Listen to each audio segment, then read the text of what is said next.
नमस्कार, मैं हूं निकिता और आप देख रहे हैं सत्य हिंदी।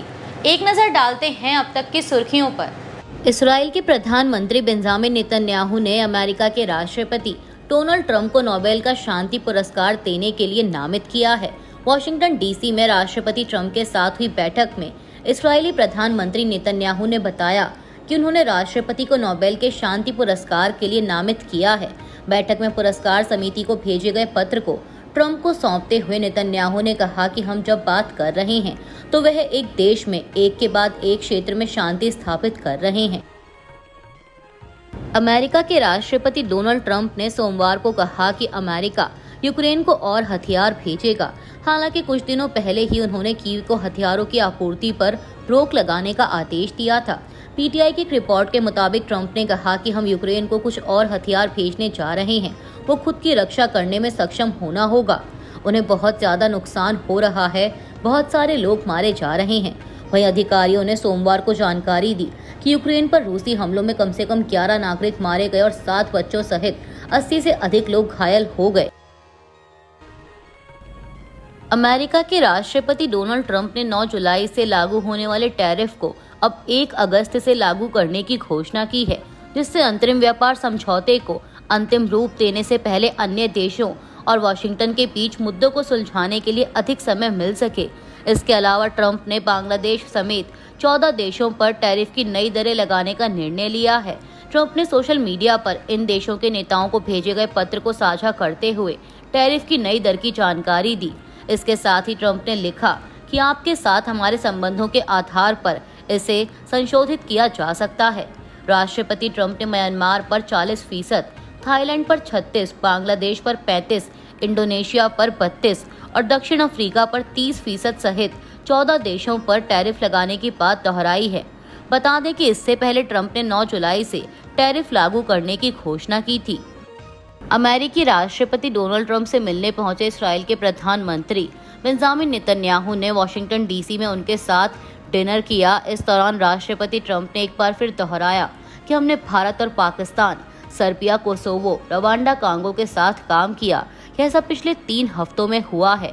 हमने बहुत सारे झगड़े रोके हैं। मुझे लगता है कि यह यानी भारत और पाकिस्तान का बहुत बड़ा झगड़ा था। हमने व्यापार को लेकर इसे रोका और वे शायद परमाणु स्तर पर थे। वे दोनों परमाणु शक्ति संपन्न हैं।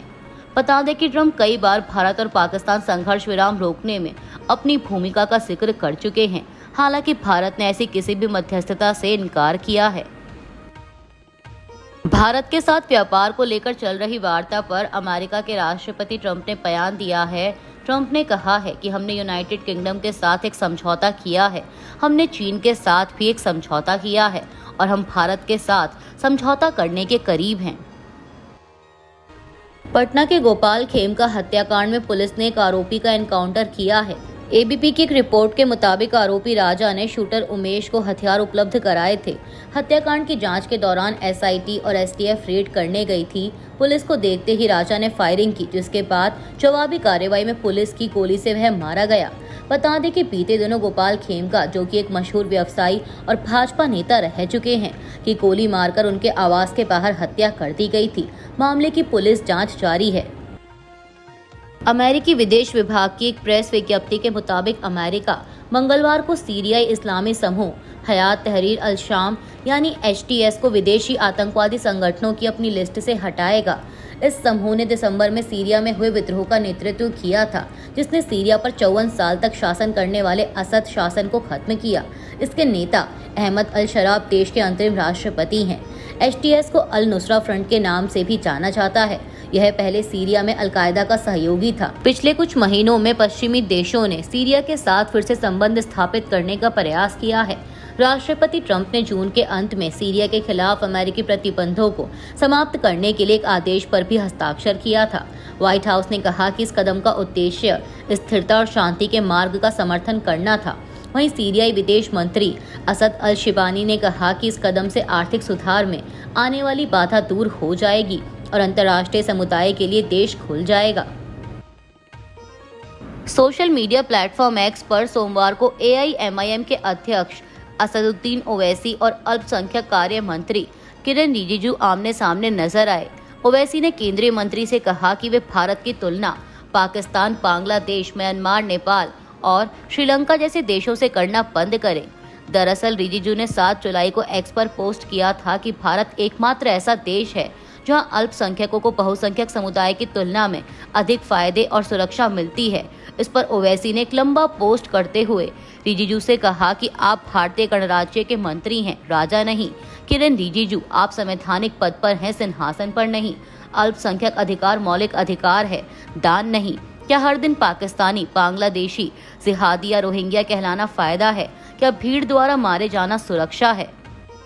ओवैसी के इस पोस्ट पर केंद्रीय मंत्री किरेन रिजिजू ने भी जवाब दिया।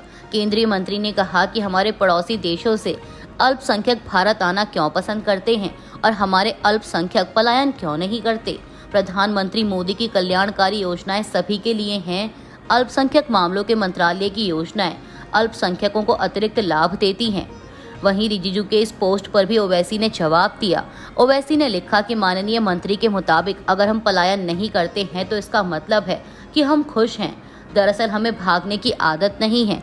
हम अंग्रेजों से नहीं भागे, हम बंटवारे के दौरान नहीं भागे। हम अपने लोकतांत्रिक अधिकारों के लिए लड़ना जानते हैं और हम लड़ेंगे। इलाहाबाद हाईकोर्ट ने सोमवार को उत्तर प्रदेश के उप मुख्यमंत्री केशव प्रसाद मौर्य के खिलाफ चुनाव लड़ते समय फर्जी शैक्षणिक डिग्री पेश करने और पेट्रोल पंप की डीलरशिप हासिल करने के आरोपों पर आपराधिक मामला दर्ज करने की मांग वाली याचिका खारिज कर दी है।